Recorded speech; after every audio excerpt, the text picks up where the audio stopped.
Great to be here, and it's good to have everybody on the line. We're going to welcome Dr. Michael Bruce onto the line. If just need to get his video going. So when he starts the video, he'll be live. Hello. Hello. Hello, doctor. Hey, it's great to have you here. Hopefully they got a good look at all the television. You're rarely home. It looks like you're on television more than you're at home. So we're very proud to have you here. This is a great opportunity for BrainTap Nation to learn from one of the leading experts in the field of sleep.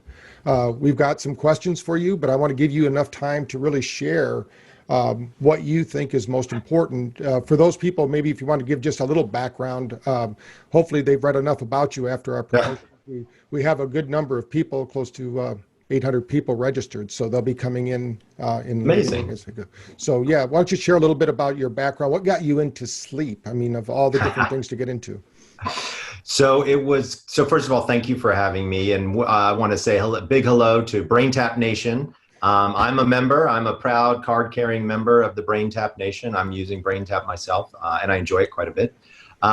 So first of all, thanks for having me, Dr. Patrick. I certainly appreciate that. How did I get into sleep? It was completely serendipitous. I had absolutely no desire or interest to go into sleep until graduate school. So I was in graduate school, and believe it or not, I was interested in sport psychology. So I wanted to make athletes throw balls faster and run fast, do all the great things that athletes do. And the best program was actually at the University of Mississippi Medical Center in Jackson, Mississippi. Now, coincidentally, they also had a sleep program. Their program was unbelievable. I mean, if you were at Harvard or Princeton or Yale, you got right into that program. I was at a top 20 program. I went to the University of Georgia, but it wasn't Yale, right? Mm-hmm. So I figured what I would do is I would get myself accepted into the sleep side of the program and then transfer into the sports psychology side, unbeknownst to the administration, right? Because just because you're not going to let me in doesn't mean that I'm not going to get in.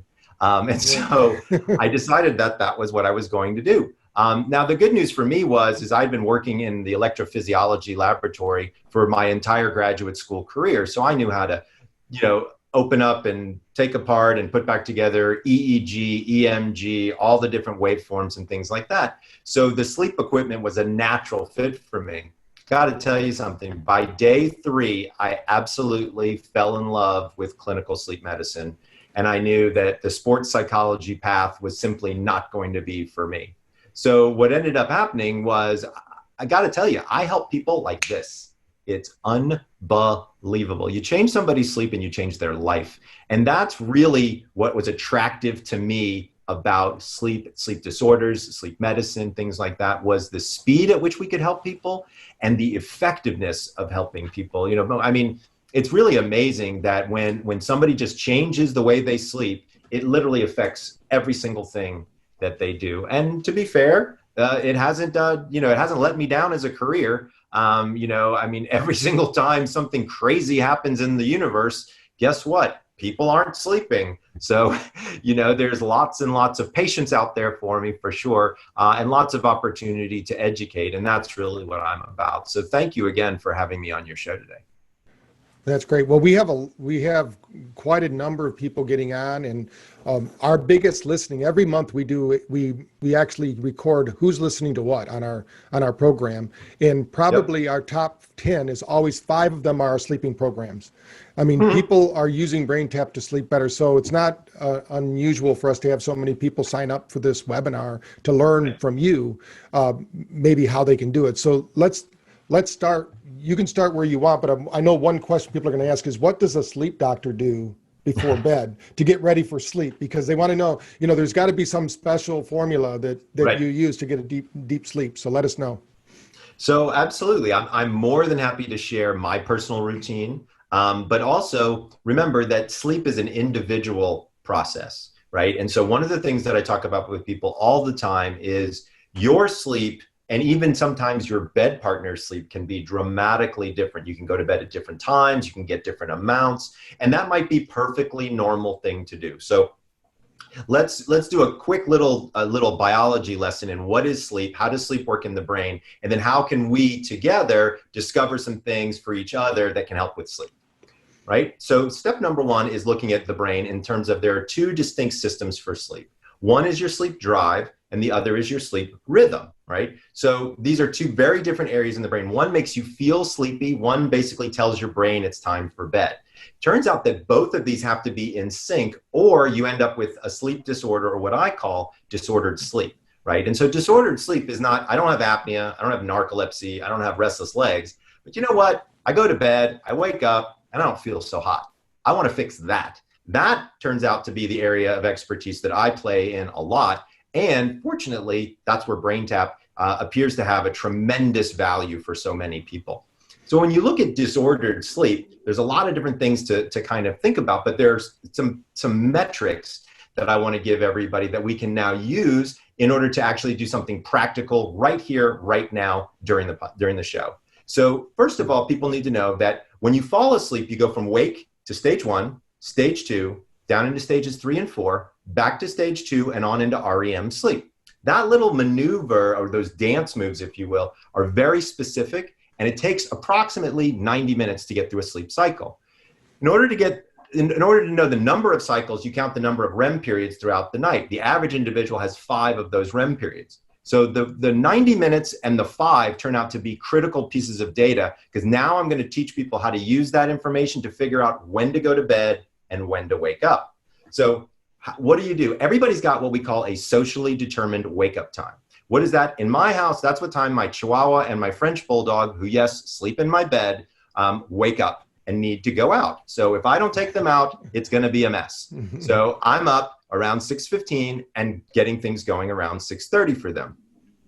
Since 6:30 is my socially determined wake-up time, I take 90 minutes, which is an average sleep cycle, multiply it by 5, because that's the average number, and I get 450 minutes divided by 60 is 7.5 hours. So I take my 6:30 and I count backwards 7.5 hours, and that becomes my bedtime at 11 o'clock, right? So number 1, 8 hours is a myth. Let me be clear. 8 hours is, the math doesn't even work, right? I mean, look, we just multiplied it out and you don't even get to 8 hours. So number 1, don't be forcing your brain to try to get 8 hours, because 9 times out of 10, it's not going to happen, okay? So that's important fact number 1. Number 2, try the experiment. So I tried it and it failed miserably. I'm going to tell you what happened, right? So I went to bed at 11 and I woke up at 5:30, not 6:30. Second night, went to bed at 11, woke up at 5:30 again. To be clear, I am not a morning person. The only thing I hate more than mornings are actually morning people. They're so damn chipper all the time. It makes me crazy. So I'm not in the mood to be awake at 5:30 in the morning, especially at my house where we're all night owls. So I moved my bedtime later and I went to bed at midnight, and lo and behold, I woke up at 6:30. Hold on a second, sleep doctor guy. You said that sleep cycles are 90 minutes and the average person has 5 of those. That should be 7.5 hours. Midnight to 6:30, that's only 6.5 hours. What's going on with you? My sleep cycles are shorter.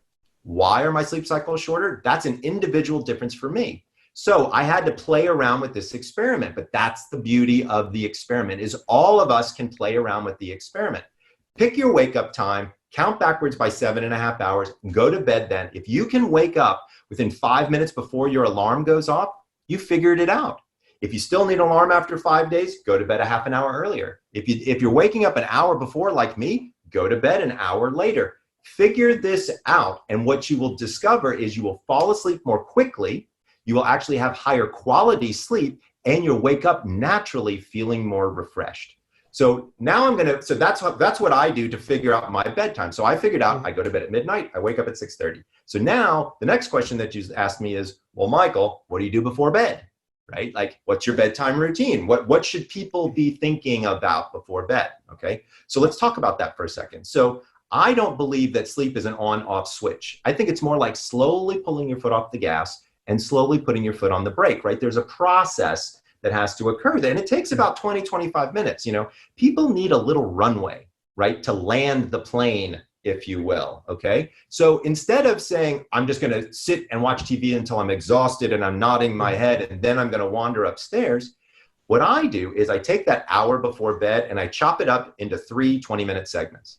So 20 minutes for just stuff I gotta do, right? So when the kids were going to school, it was getting backpacks together, getting sports equipment, making lunches, things like that, right? To make my mornings easier.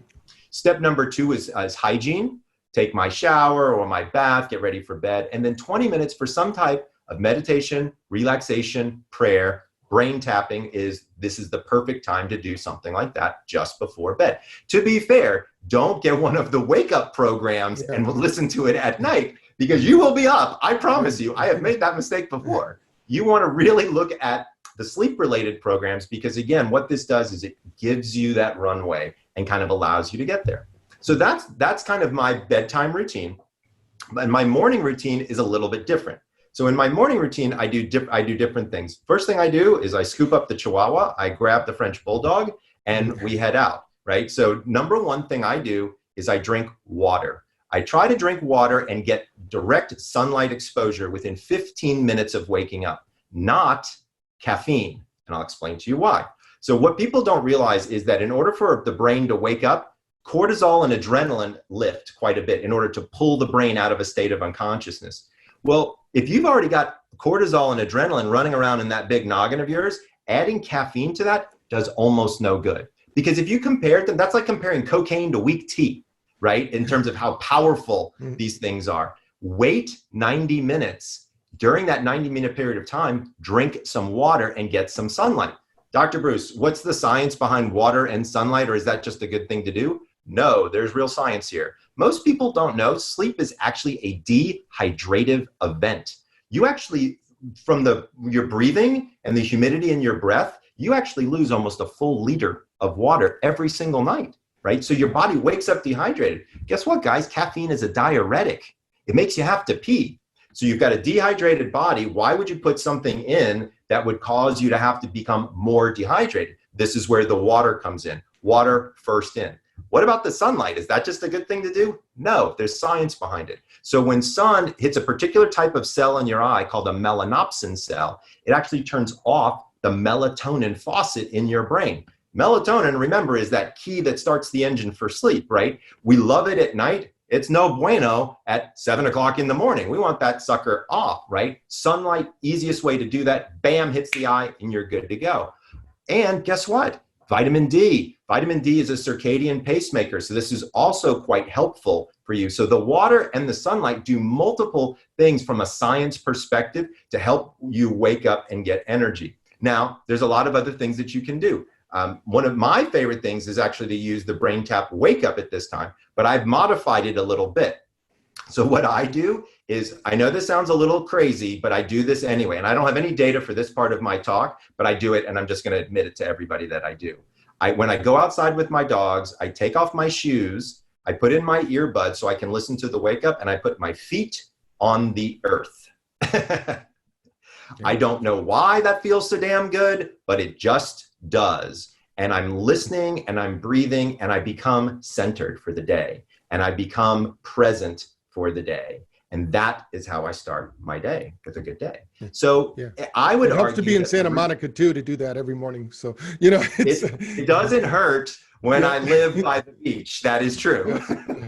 Yeah. So you get that good feeling. But I try to follow all of these guidelines because, to be fair, if they didn't work, I don't think I'd do them. I've personally found that my morning routine has been phenomenal for me from an energy perspective. And in fact, in many cases, I don't even drink caffeine because I don't feel the need to do it. I've been getting into this mushroom coffee thing lately, which is kind of interesting. So, yeah, you know, I have not the psychedelic mushroom. We've been playing with it here too. Yeah, not the psychedelic ones, but we've had the mush. Yeah, my wife's trying to get, because she can't do very, very well with caffeine. So, so tell us, now that we know the backstory of Dr. Sleep, the sleep doctor, that when we talk about that, when the sleep doctor is consulting with someone, what are the major issues? Because we've had questions like, I go to sleep fast, but I wake up in the middle of the night, I can't get back to sleep. Or I struggle to go to sleep, but then in the morning I can't wake up. So tell us, what do you commonly see, and what are some of your common antidotes for those? Yep, absolutely. So first of all, you named two biggies, right? Is what happens if I wake up in the middle of the night, and what happens if I wake up too early and can't fall back asleep. And then of course the other one is I can't fall asleep. So it's I can't fall asleep, I can't stay asleep, or I wake up too early. So what's interesting is those are actually the three types of identified insomnias: sleep onset, sleep maintenance, and what we call sleep offset insomnia. So there are different things that we can do for each one of those from a behavioral perspective that can be very, very helpful. So in falling asleep, I really use my power down hour because again, we all need that runway. We need to allow our bodies to relax, right? You can use BrainTap. You can do hot bath. There's actually data to show that by going into a hot bath, you actually increase your core body temperature. And when you get out of that bath, you decrease that core body temperature, which allows your brain to start pushing out melatonin. So one of the things I recommend for many of my patients who have a hard time falling asleep is a hot bath approximately 90 minutes before bed. So that's one of the things that people can do very easily. Honestly, you could be listening to a BrainTap meditation in the bathtub if that's what you wanted. Please be careful. Don't drop your phone into the water, all that good stuff. But again, that's one of the things you can do. And by the way, a bubble bath turns out to be better than a regular bath. What are you talking about, sleep doctor? Where's the science behind that? So it turns out that when you have a bubble bath, you form a layer of insulation across the water and it keeps the water hotter longer. So Mr. Bubble is your friend for the nighttime. I'm just letting you know now. Other things, pre-bed problems, it's almost always anxiety, right? It's almost always worry and thoughts. So doing different things to distract yourself can make a lot of sense. I'm literally the only sleep doctor in the universe that says it's okay to fall asleep with the television on. What are you talking about, Michael? How can you say something like that? So I'll tell you what happened. My wife falls asleep with the television on. She told me when we were dating, Michael, if we ever have a sleepover, I need to let you know that I fall asleep with the TV on. I said, hon, don't worry about that. I'm going to fix that. I don't know about how many of you out there have ever tried to fix something in their bed partners. If you've been successful, I'd love to know how you did it. So I removed the television. She said, you can be removed from the bedroom. I put the television back in. I was allowed back into the bedroom. So then I studied her, right? And I wanted to see what was going on. Turns out she wasn't even watching it. She was listening to it, right? So her eyes are closed and she's just kind of listening out of the corner of her ear. And when I interviewed her about it, she said, it's just a distraction. Like it's always an old episode of Seinfeld or Friends or something funny, lighthearted, right? It's not news, right? And let's talk about that for just a second, because we're in a pretty unprecedented time of massive anxiety right now, right? And so give yourself a media diet, okay? 90 minutes before bed, you really don't need to know how many new cases of COVID are in your town, okay? I promise you that's not going to change that much from when you wake up. Doing things before bed that can lower that level of anxiety is always going to be good. Whether it's distraction through a television, a meditation, a prayer, reading, playing a game, doing something that's more positive is going to be good. But one of the things I don't like people doing is playing around on their devices, right? I'm okay with the TV, it's all the way across the room, but these devices have got two significant problems with them. One is the blue light that gets emitted from them, right? And so if you're sitting here, looking at Facebook or whatever, that blue light is very close to your face. Now, what you can do is you can actually wear blue light blocking glasses. So this is my imitation of, let's see, Elvis Costello or Bono maybe, right? Nick Cage, all these guys are wearing these things now, right? But this is what I actually do about 90 minutes before bed, because what it does is it lowers the blue light. Believe it or not, that actually helps lower anxiety as well. So for some of those people who are saying to me, wow, I'm having a hard time with anxiety before bed, blue light blocking glasses can actually be helpful. However, if you're trying to get your high score on Candy Crush, you ain't trying to go to bed, right? So at the end of the day, you want to do things that are relaxing, that are things that will be blissful, that will relax you into that state of being able to fall asleep. So that kind of covers the pre-bed anxiety, and hopefully people can fall asleep. To be clear, going to bed at the same time every single night is one of the easiest ways to improve your sleep, right? Because your brain knows what to do. Waking up at the same time also improves that level of sleep quality. So if you take one thing from my talk, other than that I'm a big brain tapper and that I think there's a lot of great uses for it, keep your consistency always on the mark with your sleep schedule, specifically your wake up times. In the middle of the night, holy crap, what are you gonna do? You wake up and I'm gonna tell you exactly what happens. And everybody does this. You wake up, you look at the clock, and then you instantly do the mental math, right? And then you say, oh crap, right? So what happens is you look at the clock and it's 3:36 and you got to get up at 6. And then you say, oh crap, I've only got 2.5 hours. Sleep, sleep, sleep. And you try to sleep.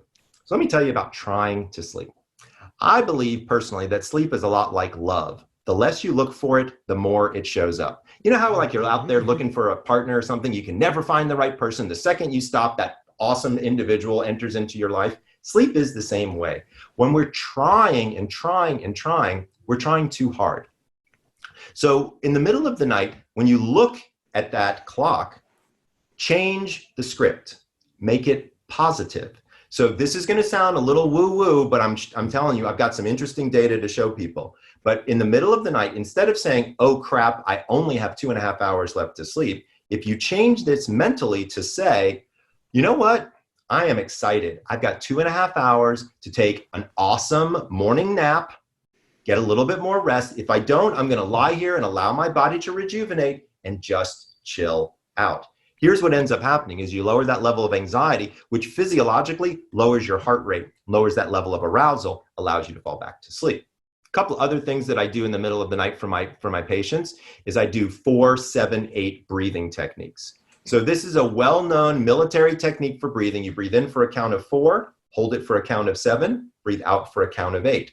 It's exactly what it says. What this does is this was actually a technique that was developed by the military for their snipers. So it turns out that if you're a sniper and you have a gun and your heart is beating at over 60 beats per minute, it'll actually change the trajectory of the bullet, right? Because it'll actually have an effect on the gun. So by doing this 4-7-8 breathing, they bring their heart rate down. Well, that's the best part for us because most people don't know it, but if you have a heart rate below 60, you can enter into a state of unconsciousness. So doing this 4-7-8 breathing in the middle of the night really helps people out quite a bit. Other things that you can do, progressive muscle relaxation in the middle of the evening, things like that. There's also one other thing. Well, actually, there's 2 other things I want to bring up for middle of the night that I think are important. So number one, if we have any men that are watching, the big thing to remember is if you're waking up in the middle of the night and you gotta pee, you really probably want to talk to your doctor about getting your prostate looked at. I'm 52 years old. I'm right there. I'm headed that way myself. So, we're all kind of in that boat. We need to think through this as an idea. If you're waking up and you have to go to the bathroom, there's a likelihood that you have an enlarged prostate. It's very good to get that checked out. The sooner, better than the later, okay? So that's number one for just a general health recommendation. The other thing is blood sugar. So this is weird, but I found it works in about 30% of my patients. So what's interesting is somewhere between 2 and 3 o'clock in the morning, sometimes a little later than 3, our core body temperature begins to rise, which makes our sleep threshold a little bit lighter, and our body is looking for glucose. Well, if you don't have a lot of glucose on board, you wake up for an instant or two and then and you should go back to sleep. But if you're hungry, you can wake up and end up staying up. So here's my little trick is guava leaf tea. Hold on. I got some right here. Hold on. So there's actually a study on it that looks at, oh, you probably can't see it. Guava leaf tea. It works really, really well. Not guava fruit, not guava juice, but guava leaf tea. Also a teaspoon of honey, believe it or not. Raw honey has been helpful in about 35% of my cases. Not taken in the middle of the night, taken before because it helps their blood sugar stay stable throughout the evening. Sleep offset insomnia, or that waking up 2 hours before I have to actually get up, that's also a mindset, right? And so sometimes you might just be done.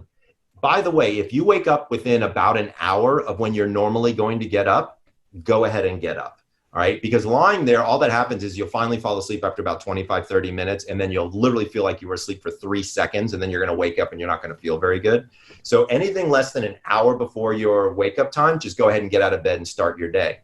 If you've got a couple of hours, then the best thing to do is to chill out, right? Remember, an hour's worth of rest is worth probably about 20 minutes worth of sleep. This is a perfect opportunity to do some form of meditation, relaxation. You could actually pull out a brain tap here and use it in the morning time when you've got several hours left to sleep. So there's a lot of different things that you can be doing, but those would be the kind of the main things that I would do for those particular types of instances. That's great. So we've also had a question.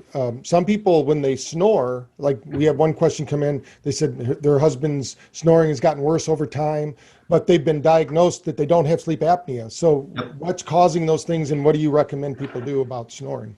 Absolutely. So snoring is just air turbulence, right?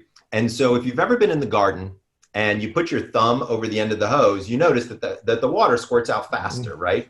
So in this instance, your nose is the hose, right? And so this is the hose where your air goes in through your nose down into your lungs. Any place in that pathway that becomes narrow, the air moves faster, just like the water squirts faster when you stick your thumb over the end of it because it's narrowing the aperture. So anything that we can do to open up the pipe makes it so that you don't snore as much. This is the reason why the elbow to the ribs, turn over onto the side works, is because when you're on your back, gravity is pushing all your anatomy to the back of your throat. When you rotate to the side, all your anatomy falls forward and it opens up the pipe. Okay, so how can we open up the pipe? Well, there's a couple different ways. Number one, weight loss. About a 5% weight loss. I'm not saying you got to lose 50 pounds, right? I'm saying 5%. So in a 200-pound man, that's 10 pounds. What you'll see is a lowering of the decibels by probably about 25 to 30 decibels in terms of snoring. So that in and of itself can be quite helpful. And to be fair, they probably need to lose the weight. Okay, just again, to be fair. If they're a lean individual and still having the snoring and the snoring is getting worse, then you're definitely going to want to look at congestion because that turns out to be a major factor. So nasal congestion, allergies, things like that.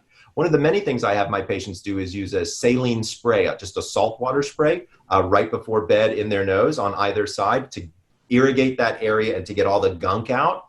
Because again, any congestion is going to narrow that pipe and make the snoring. Positionally, there are positional things that you can do, right? On your side, things like that, sleeping on your stomach, which is not the best idea, just to be clear. Also, there are dental guards now that can slowly bring your jaw a little bit forward, which again, opens up the back of your throat, lowers that level of snoring. One of my favorite devices is called Mute, M-U-T-E, and it's an internal nasal dilator that goes up inside your nostrils. That's what I use if I'm ever drinking alcohol. My wife says, if you've had 2 beers, go put your nose thingy in because I don't want to listen to you snore, right? And that's the other thing that's oftentimes is alcohol, right? Is if you've got an individual who likes to have a couple of glasses of wine or 3 or 4 beers, that is absolutely going to have an effect on snoring. Right. I think also if people are just tired, right? When they're super tired, their body, they don't sleep in the right position and things like that. Now, another question we have, because you've already mentioned something really good. And for those listening on Facebook, I put a link to the tea that you mentioned so they can see it. But when the other foods, like, are there foods that you recommend people avoid, foods that will stimulate sleep? Tell us a little bit about, because a lot of people are looking for, we have a saying, you can either take a pill or you can take responsibility. Of course, we want to have people take responsibility. So what is the food one that you would talk about? Yeah, so food is interesting in many different ways because we know that food absolutely has an effect on the way we sleep. To be clear, high processed, high sugar foods are detrimental to sleep. If it's in a bag or a box, it's probably not good for you in general, and it's almost assuredly not good for sleep. That being said, there are some things to think about. So number one, you should not go to bed hungry, all right? Because if you go to bed hungry, these hunger thoughts are going to prevent you from being able to fall asleep. But you shouldn't go to bed with an overfull stomach because your body was not meant to digest lying down. It was meant to digest sitting or standing. So Michael, what are you saying? About maybe a half an hour to 45 minutes before bed, go ahead and have a 200, 250 calorie snack if you're hungry. Right? If you're waking up in the middle of the night, like this teaspoon of honey thing that I was talking about, that could be one of your snacks. What I have people do is you want the snack to be about 75% carbs. Yes, I did say that nasty word, carbs, and about 25% protein. Michael, why would you want to do that? What's the science behind that?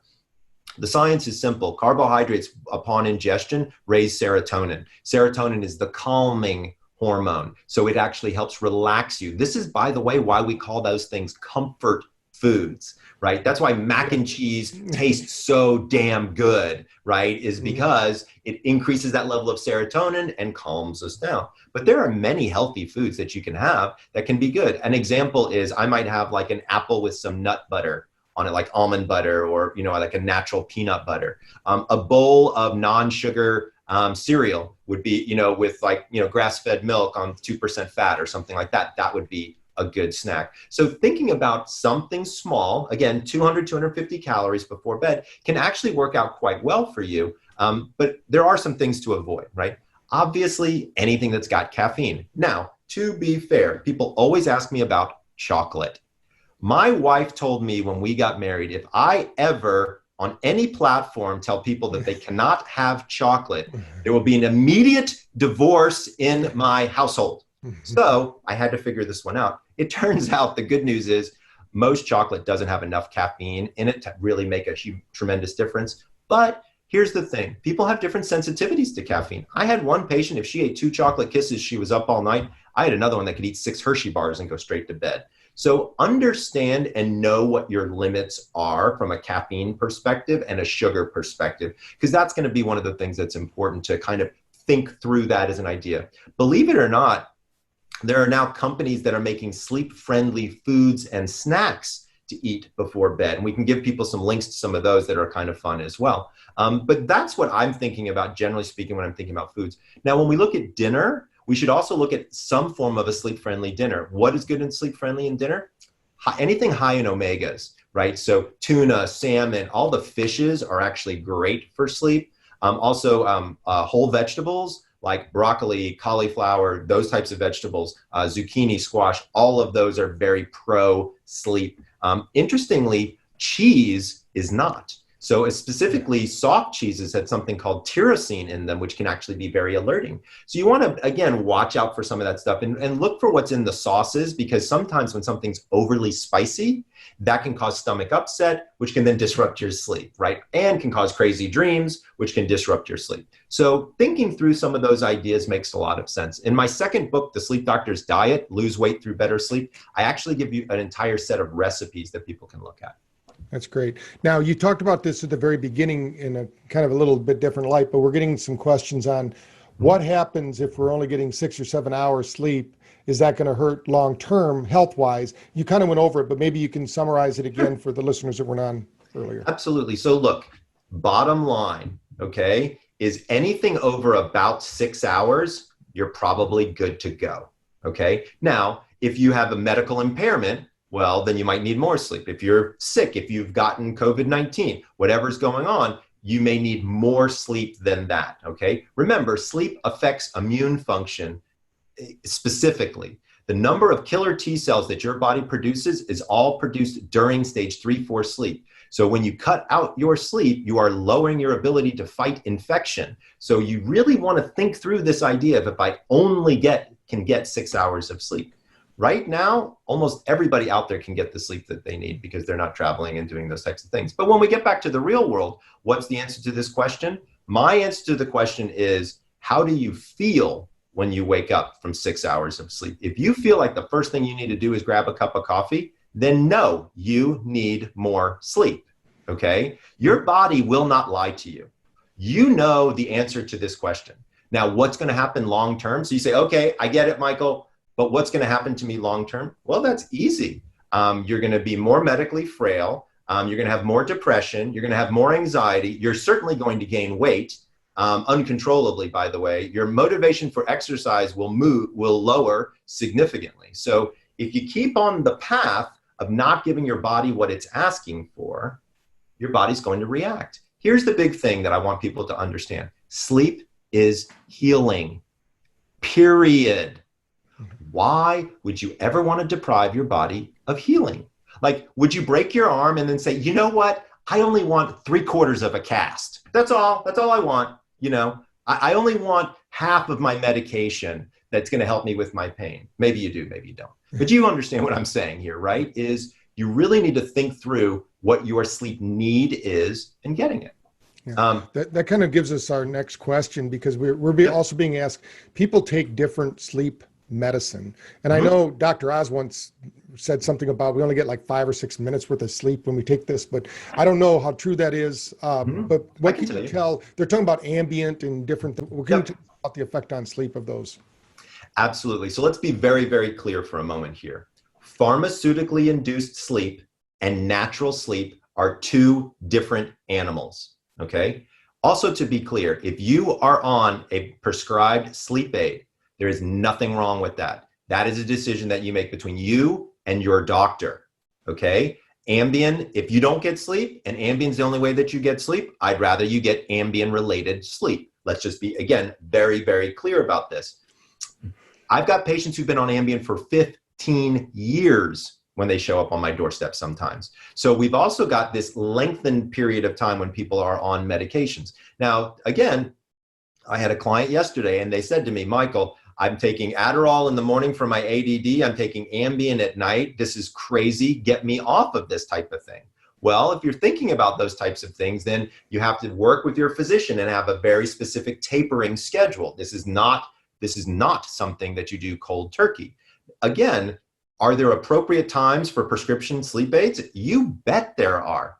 But I'm going to tell you something. 90% of the people that I come across either want off of those aids because they've been on them for long enough or too long in many cases, or they just really want to get back to their idea of natural sleep.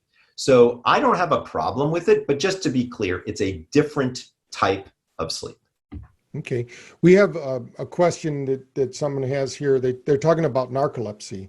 What do you find what do you tell somebody who has narcolepsy, and how is there some kind of help for them?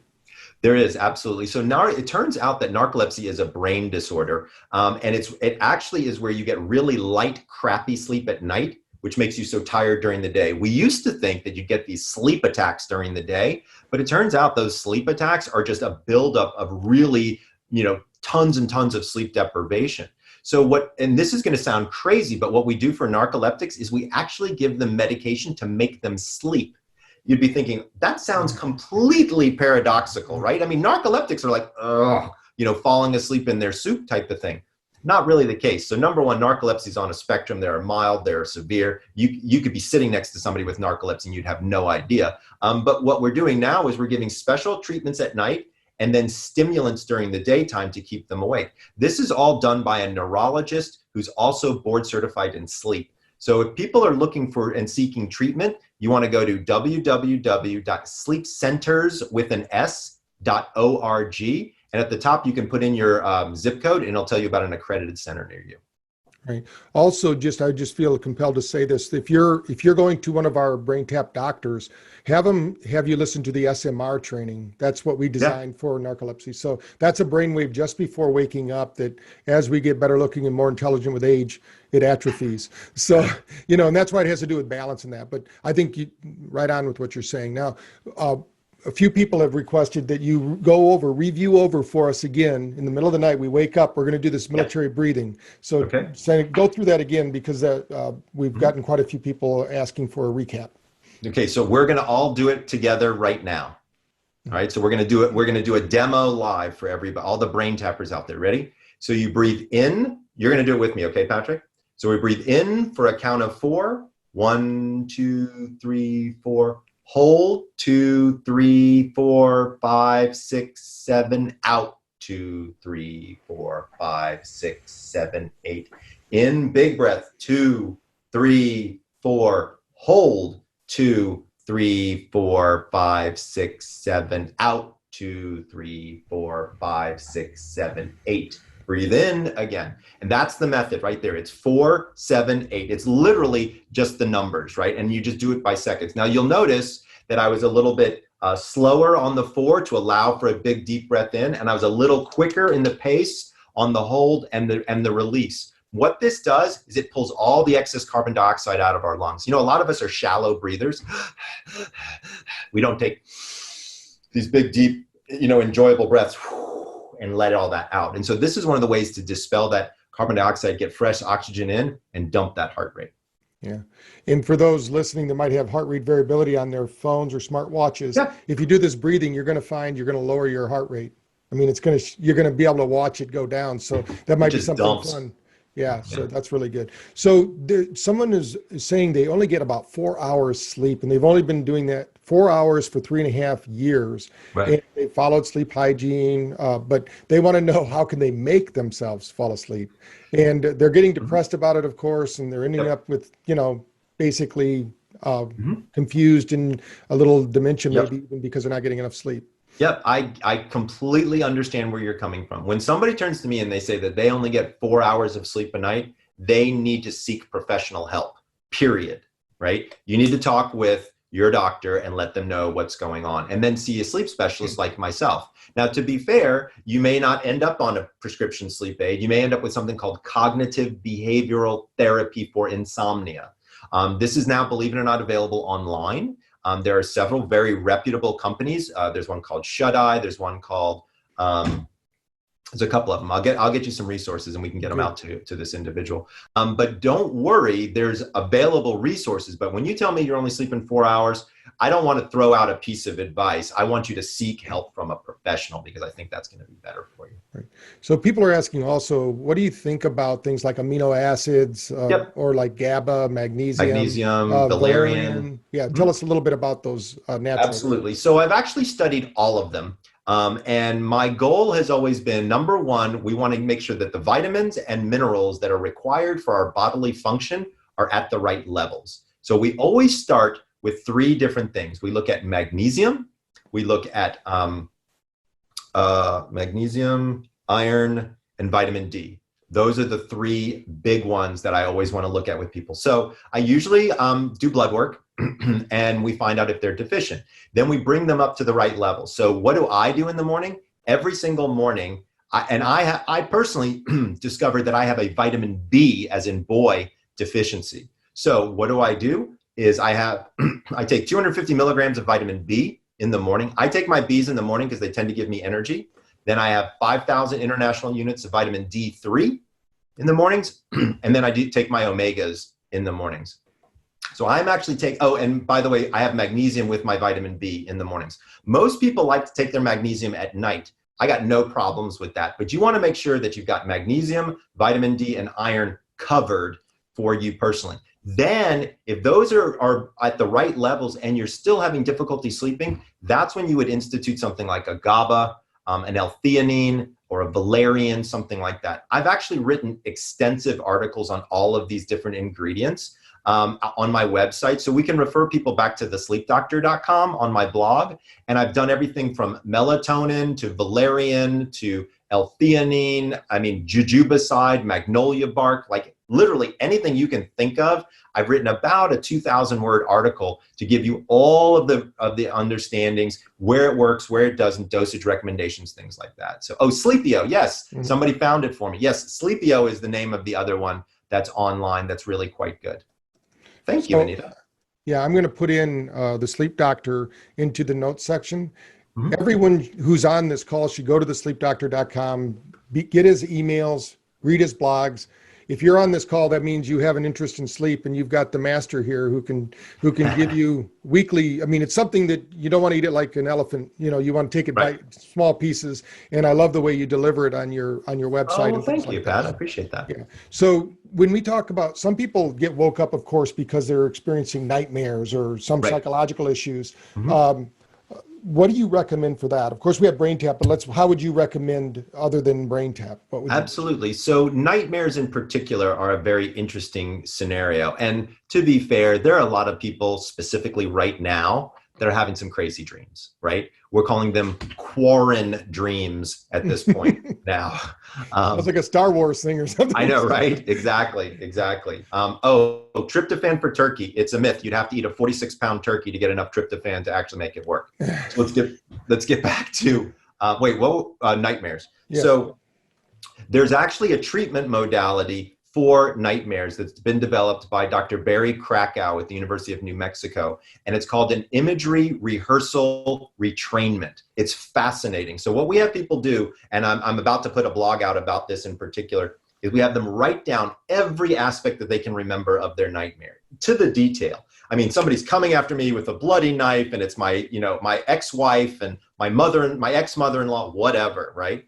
And then you change the script at the end, and you go from being the victim to being the victor, right? So instead of somebody trying to kill me, you're killing them, or you can escape, or whatever it happens to be. And then you actually read the text all the way through the dream with the new ending 4 or 5 times before bed.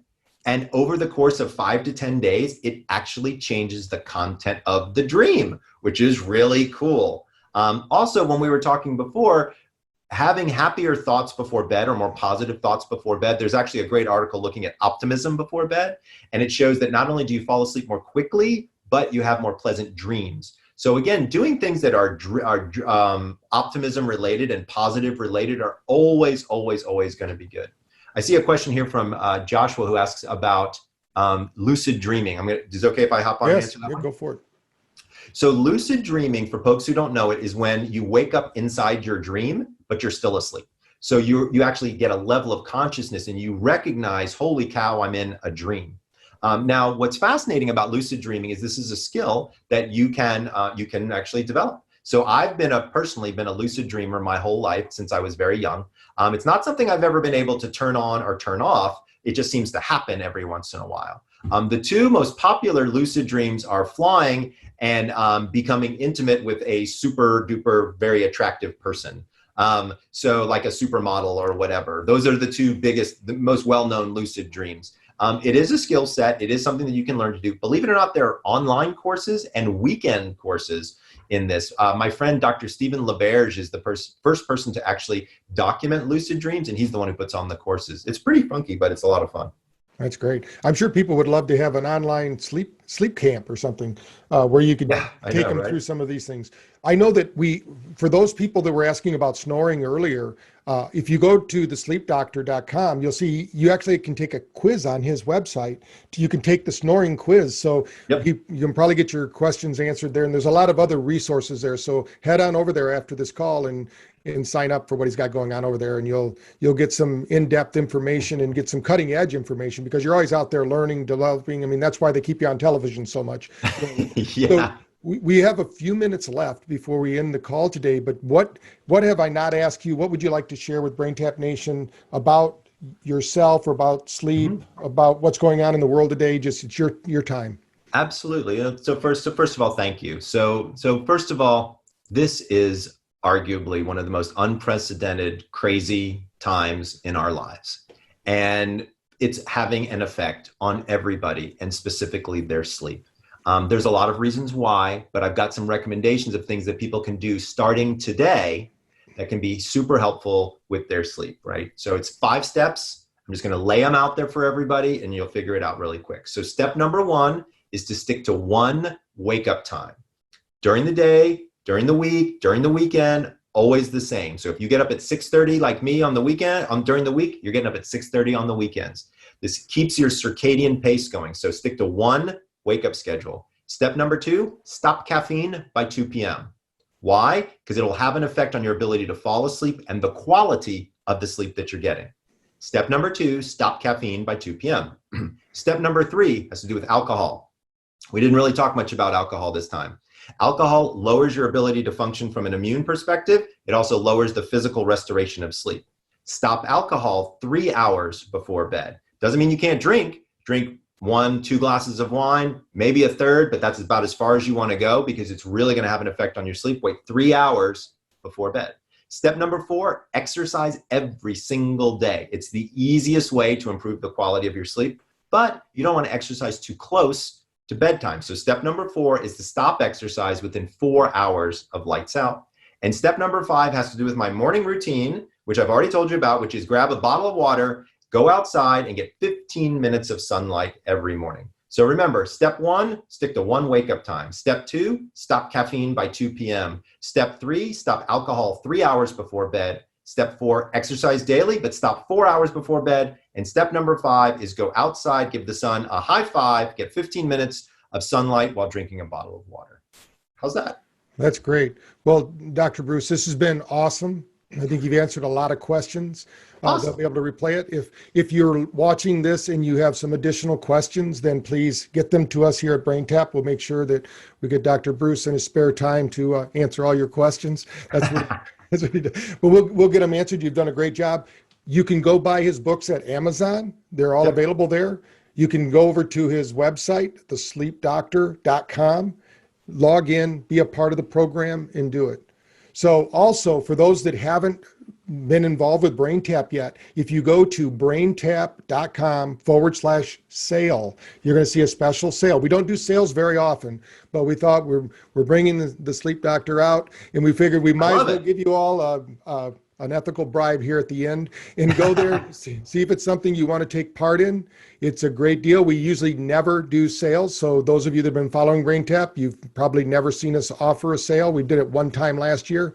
This is our one time right now to help you out during this time. So get over there, check it out, check out the sleep doctor, check out braintap.com/sale. That will only be up for, I'm not sure, I think a week or something like that. And then it's going to be taken down so that, people get back to normal at their clinics and that. Again, thank you, Dr. Michael. This has been great, and I look forward to seeing you again once we can travel again and get back out to California and do the things we're used to. Hopefully, we'll be going out your way in June for the conference with Dave Asprey in the Upgrade Labs. But yeah, absolutely. And I just wanted to take a minute and say thank you to the BrainTap Nation for your interest in my work. And I am letting everybody know, no BS, I'm a faithful BrainTap user. I use it and it works. So if you're thinking about trying it out, check out the sale. I think you might really benefit from it. But I was quite surprised at how well and effective that it was for me personally and for several of my patients. So again, thank you so much, Dr. Patrick, for letting me on here. And I'm just excited to be a part of your nation.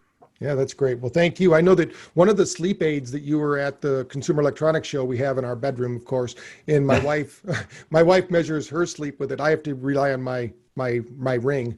I don't get the technology like she does, but there's a lot of technology. You can learn all about how to measure your sleep over on his site. You can measure about what he was talking about, the different levels of sleep. If you're a little confused still, pick up his book at Amazon. Let's support Dr. Bruce here for his time here, and appreciate all of you for being on the line. And thank you again, Dr. Mike.